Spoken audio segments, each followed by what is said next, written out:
నాటకం అంటే ఒకప్పుడు నిజం. నాటకం అంటే ఒకప్పుడు సమాజ పోకడకు నిలువుటద్దం. నాటకం అంటే ఒకప్పుడు పురాణాలకు పుట్టినిల్లు. ఇదే నాటకం ఇప్పుడు ఎంగిలి ఎటకారం. ఏం నాటకాలాడుతున్నావా అనే ఒక రకమైన గేలి ఎగతాళి. ఇవాళ వెండి తెర మీద రాజ్యమేలుతున్న ఇన్ని రంగులకు ఆ రంగస్థలమే ఊపిరి. ఇన్నిన్ని వసూళ్లకు ఆ డ్రామాలే ఆనవాళ్లు. ఎస్, టాలీవుడ్ నుంచి హాలీవుడ్ దాకా ఎన్నెన్ని కొత్త రకం వేషాలు కట్టినా నటనకు నగ్న స్వరూపం నాటకమే.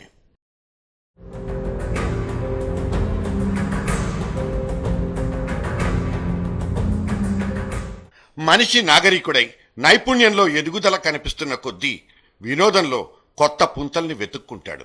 సినిమా ప్రపంచం మాత్రం తక్కువెందుకు తింటుంది? 25, 50, 100 అంటూ కోట్లు దాటుతున్న కలెక్షన్లతో ఇదే దామాషాతో తెగ షోకులు పోతోంది. నేల మీద హరివిల్లుల్ని పరిచి వినోదాల విందుకు ఆహ్వానం పలుకుతోంది.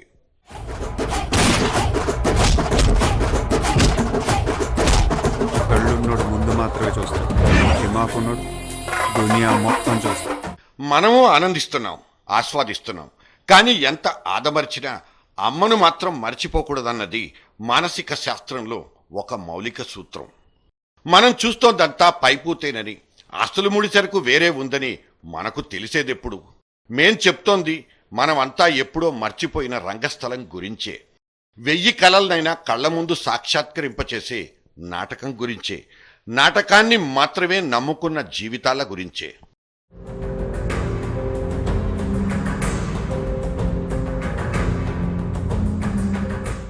తెలుగు నాటకం అన్న మాట వినిపించగానే ఆ వెంటనే గుర్తుకొచ్చే ఒకే ఒక్క పదం సురభి.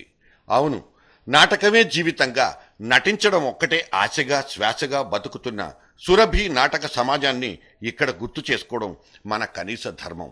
ఎందుకంటే సురభి పుట్టి ఇప్పటికీ 125 వసంతాలు పూర్తయ్యాయి.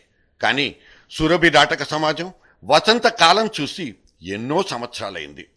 వెండితెర వెలుగులొచ్చి సురభి నాటకం క్షామపు కోరల్లో చిక్కుకుపోయింది.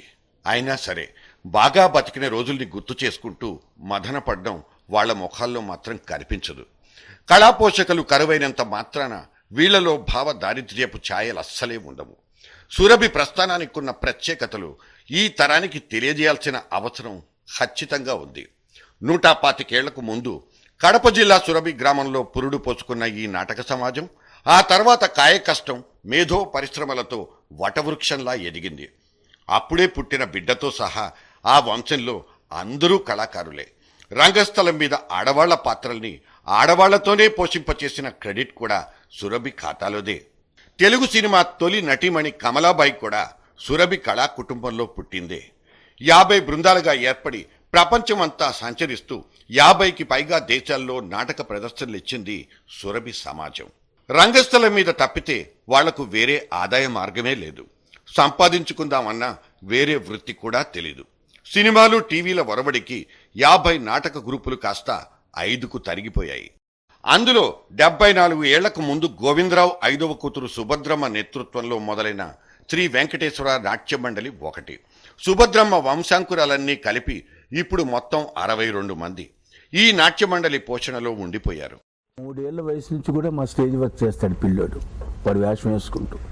80-90 ఏళ్ళ వయసు వరకు మేము 60-70 మంది కలిసి ఆ 2.5 గంటల పాటు సమిష్టిగా భారీ సెట్టింగులు కానీ, ఎఫెక్ట్స్ కానీ, ట్రిక్స్ని కానీ ఇవి నడపాలంటే 20-25 మంది ఏకంగా ఒక్కసారి ఒక సమిష్టిగా చేస్తే కానీ ఆ సీన్ సక్సెస్ అవ్వదు.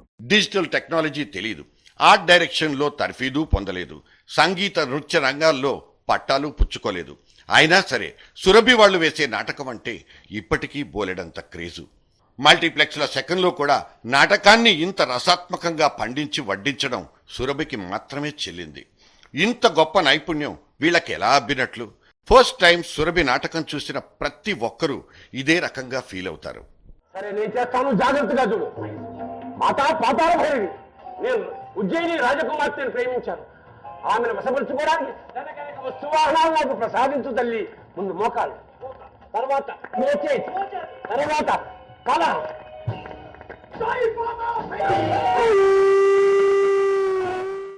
సురభి రంగస్థల వేదికలు ఇవాల్టి భారీ సినిమా సెట్టింగులతో పోటీ పడతాయి. విరహ గీతానికో సెట్టింగు, వీరోచిత పోరాటానికో సెట్టింగు, మంటల్ని సృష్టించడం, పూదోటలు పూయించడం, వానలు కురిపించడం అన్నీ నిమిషాల మీద సిద్ధం.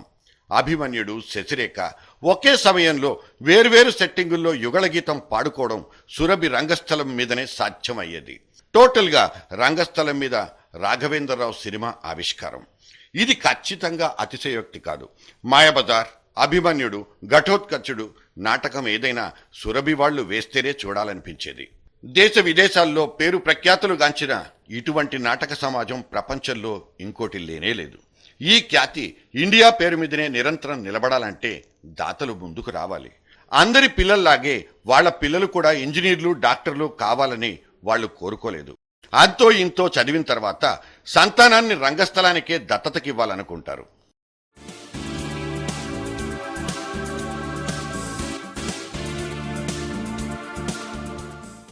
ఫారిన్ కంట్రీస్లో నాటకం ఇప్పటికీ బతుకుంది.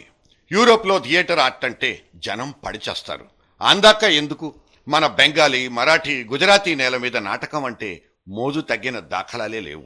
బాలీవుడ్ సినిమా ఎంత హిట్ అయినా సరే ఆ ప్రాంతపు వాళ్లను మాత్రం తాకలేకపోతోంది. ఎందుకంటే అక్కడి రంగస్థలాలు అంతటి బలిష్టమైనవి. మరి తెలుగు సమాజంలో మాత్రం నాటకం ఎందుకు ఓడిపోతోంది?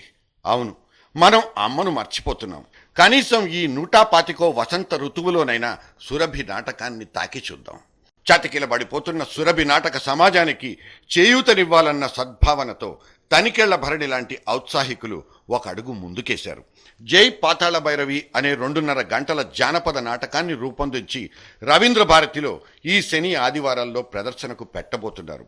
ఈ నాటకంలో నేపాల మాంత్రికుడిగా తనికెళ్ల భరణి, డింగరి పాత్రలో షఫీ, పాతాళ భైరవి దేవతగా మంజు భార్గవి నటిస్తున్నారు. 125 సంవత్సరాల సుదీర్ఘమైన చరిత్ర, ప్రపంచ చరిత్రలో ఒక కుటుంబం నాటకం వేయడం ఎక్కడా లేదు. నాటకం చాలా ఇప్పుడు యూరోప్లో కానీ అమెరికాలో కానీ ఏళ్ల తరబడి నాటకాలు వేస్తుంటారు. కానీ వాళ్ళు అంటే they are from different groups. కానీ ఇది ఒకటే కుటుంబం, సర్వ పనులు వాళ్లే చేస్తారు. మేకప్ వేయడం దగ్గర నుంచి నాటకం వేయడం దాకా, మ్యూజిక్ దాకా. పైగా అది కుటుంబ వ్యవస్థ. అందులో వేరే వాళ్ళు వెళ్ళి వేయడం అనేది ఇందాక ఆయన చెప్పినట్టు ఎప్పుడో కస్తూరి శివరావు గారు వేశారు. తర్వాత ఆ అదృష్టం మాకు కలిగింది. టీవీ జీవితం కన్నా చిన్నది, సినిమా జీవితం కన్నా పెద్దది, కానీ నాటకం మాత్రం సరిగ్గా జీవితం అంతే ఉంటుంది. సో అలాంటి జీవితాన్ని ప్రతిబింబం చేసే నాటకం, లోక వృత్తానుకరణం నాట్యం నాటి ప్రపంచంలో ఏవేవైతే జరుగుతుంటాయో అవన్నీ స్టేజ్ మీద మేము చూపిస్తూ ఉంటాం. పొరిగింటి కొలవెరి పాటను పనిగట్టుకుని పాడుకుంటున్నాం. మనింటి మధురానుభూతుల్ని కూడా కాసేపు ఆస్వాదిస్తే పోయేదేముంది? 125 మన సురభి నాటకాన్ని కళ్ళకద్దుకుందాం. దానికి ఇంకొంత ఆయుష్నిద్దాం. బాక్సాఫీసు బద్దల కొట్టకపోయినా వాళ్ల బతుకులనైనా బాగుపరుద్దాం. ఎందుకంటే సురభి నాటకం ఒక కమ్మదనం, కమనీయం, వెరసి, ఒక విశ్వరూపం.